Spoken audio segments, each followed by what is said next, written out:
got over here a little bit later, so I'm sorry that you're probably going to answer the same question.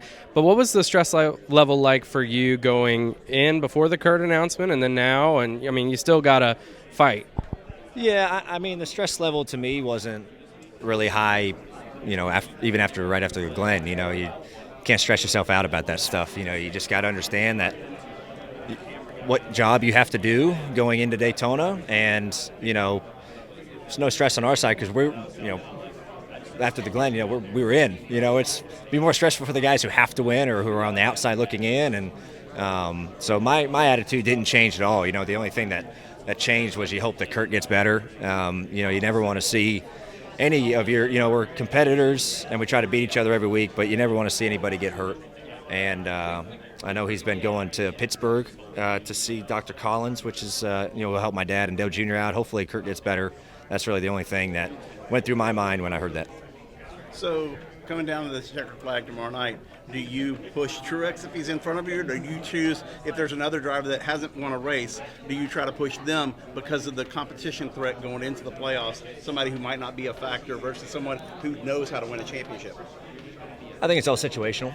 That's all like, if we're ahead of Martin in points, coming down to the end of that race and, by a lot or whatever, and we're going to finish either right behind him or that kind of would determine that decision.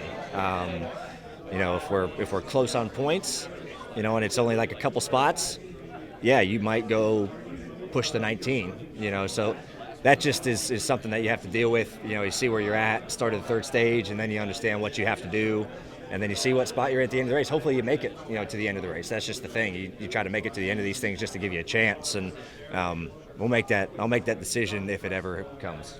The end of these things are wild. I mean, is it tough to process that in the final laps?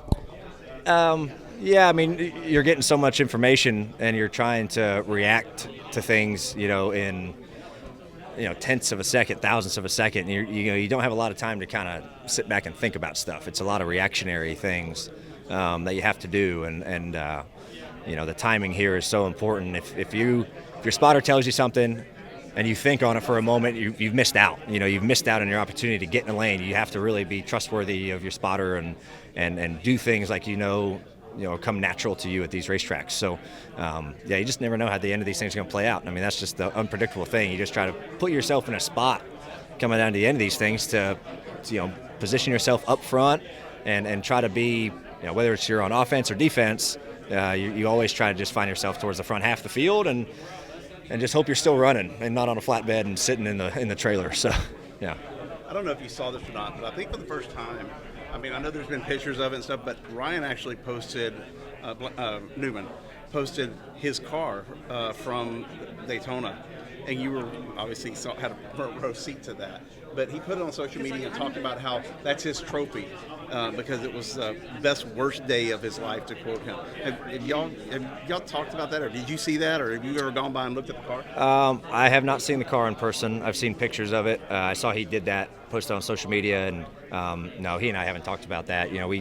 We talked, right after he was still in the hospital when we talked, right after that race. But yeah, we didn't talk about that, really at all. But yeah, just lucky it worked out for the best on that one. Kind of off, I think it was a bit of special race, but obviously you and Josh Williams have been together for a while now. How important is that dynamic of having someone familiar in your ear at one of these tracks? Yeah, it's very important. Josh does a great job. We've won a few speedway races together, and it's a lot of because of him. And you have to trust your spotter. And he and I work on things all the time. We'll talk about, hey, what did we do well at this speedway race? What did we not do well? How can we get better? Let's try to not put ourselves in this spot. Or if we do end up in this spot, how do we get out of it? And that's all the stuff that we kind of talk about. But